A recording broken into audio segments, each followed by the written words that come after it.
Hi, sewing friends. I'm Linda. Some of you know me, some of you don't. We might be new. So I want to welcome you to our little cozy corner of the internet. We do a lot of fun things here. Our channel is all about the joy of sewing, quilting, embroidering. I just love what we're doing here, and I hope you do too. We proudly feature different machines to help you create beautiful, simple, easy projects. And if you enjoy the content of what we're showing you, please consider supporting us by just clicking a like and then, of course, subscribing. And for any questions about our products, just visit lindazs.com. We're here to help you. Thank you for supporting and stopping by, and let's start the project. Hello, our project today is going to be sandwiching the quilt. How many of you have quilts that you've been meaning to finish and you haven't quite gotten there yet? So we're going to be talking about sandwiching. This is our top. We have some batting in here. We have some backing underneath there. We're going to talk about setting up the sandwich in several different ways. And I've got a few products here. I can show you how to use them. Of course, the ultimate way that we want to set up our quilts is on a frame. And at that point, we wouldn't need any of these projects or products here. We would just need a frame, and we would put our backing on first. Then we would set our batting on top of that, and then we would add our top to the frame.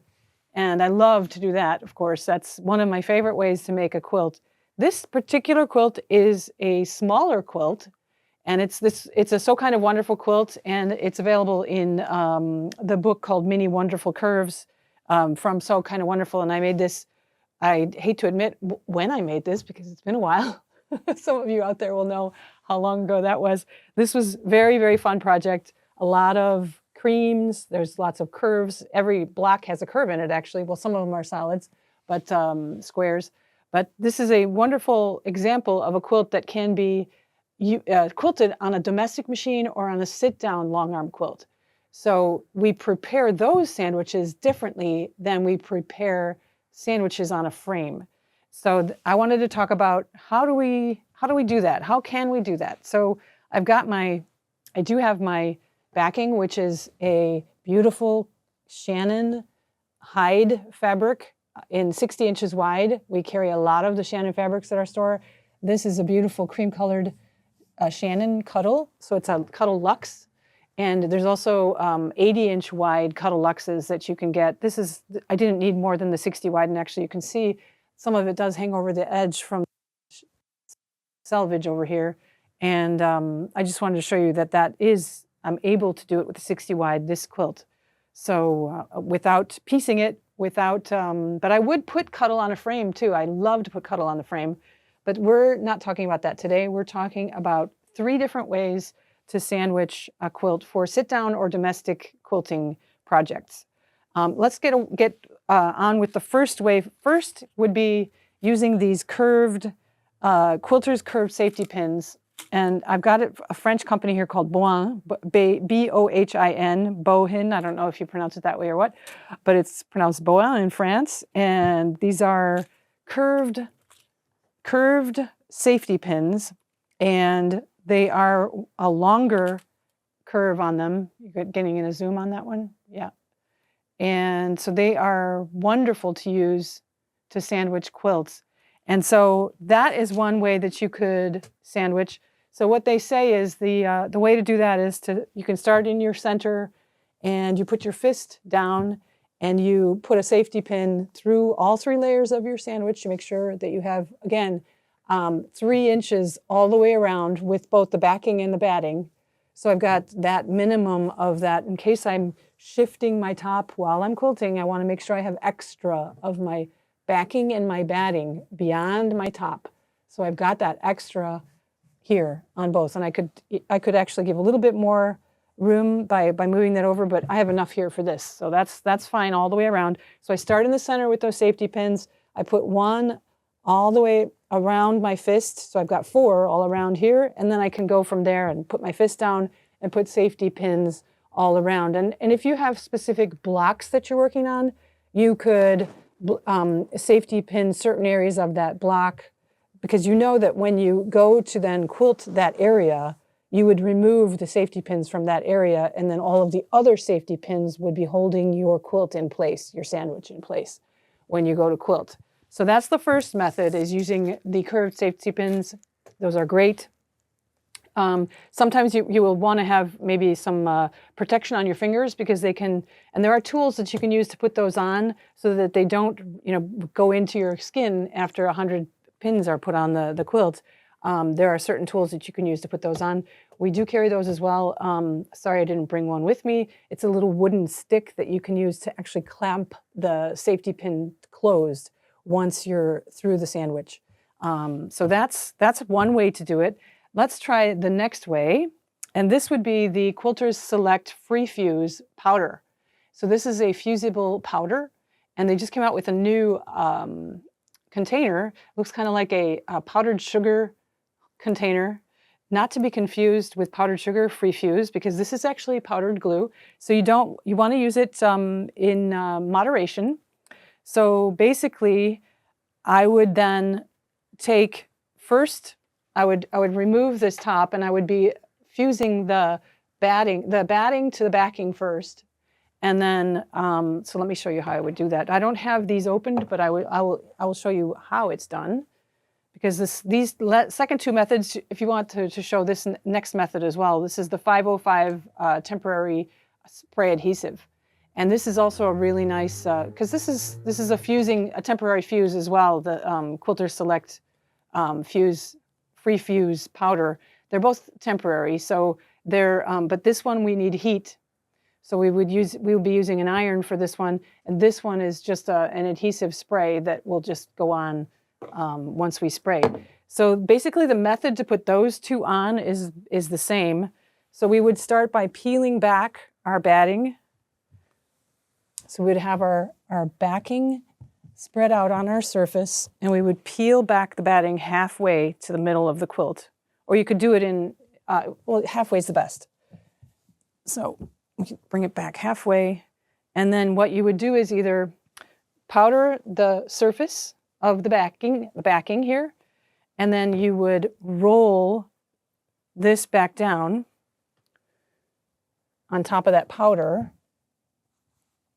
smooth it down, and then you would take an iron to that, and you would press it with a hot iron, press it.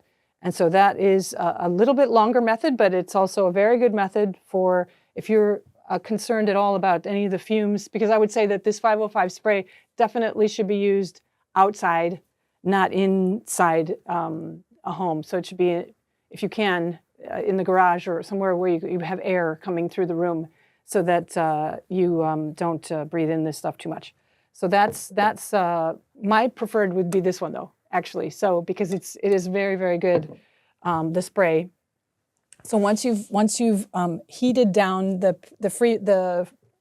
free fuse powder, then you would spin the quilt around, fold up the second half of the batting. Same thing, put the powder down, and then roll back the batting and heat it with an iron. Press everywhere that you put the powder, and really in moderation. You don't want to put too much, so that's your batting. And then after you've got your batting adhered to your backing, then you would peel back your topper, and you would halfway, and you would same thing. You would shake the powder onto the batting then, and so you have powder on the batting, but not too much, right? So you're going to keep it not too much, and then we're going to put this back, lay it down, and then press again. Press. And if you're worried about pressing you shouldn't worry about the cotton of the quilt, but you can put a pressing cloth on top of your quilt as you press down but then you'll have to hold it a little bit longer to get the heat through all of the surfaces, including the pressing cloth. But that's also a way that you can do that. And then you would turn it, same thing, and peel up half the other way, and put the powder down. So then the spray is the same thing. We can start with the batting, halfway, pull it halfway down. We would spray our spray along that entire half. So it's a little bit different because then it's now a wet adhesive. So it's kind of sticky already. You can feel it once you've sprayed on here, it's sticky. So you're going to take, the method for that one is first when we're doing the batting, we would take our hands underneath and we would kind of slide our hands up so that we're smoothing it out all the way to the edge of that. And we're smooth. Same thing if we're doing the top. We would peel back the top. So we would turn it around, do the other half of that batting, and then we'll do the top. And we would take our spray again, spray the batting surface with that. It's a wet adhesive, so it is a little sticky to the touch. So you're going to spray across the entire surface, and then you're going to take, and I know that we had one of the educators, Teresa Coates, in. Shout out to Teresa Coates if she's ever watching this. Teresa would tell us to do the swim, the breaststroke across the quilt. And if you're doing the breaststroke across the quilt, then it will adhere to what you just sprayed down pretty well without any bumps in it.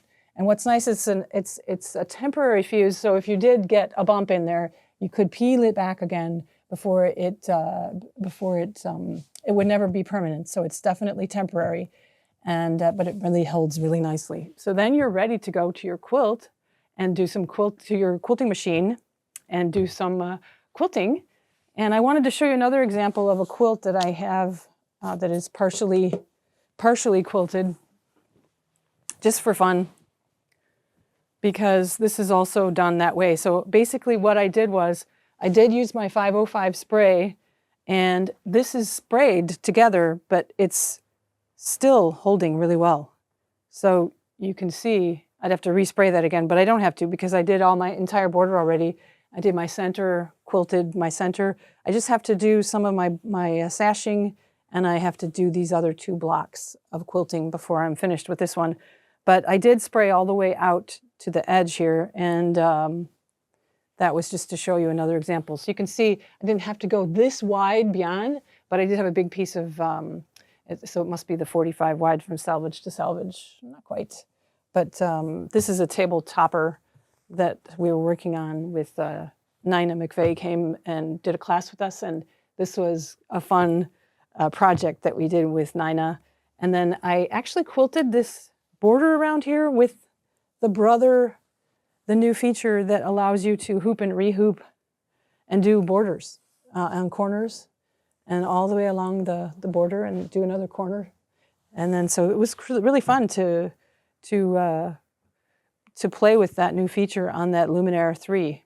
And then this was also a design that was in the Luminaire, which was really fun. So the rest I might do ruler work. I'm not sure how I'm going to do the rest, but it does make it quite a lot of fun to be able to quilt. And that was Sandwich in a Nutshell. We'll see you next time.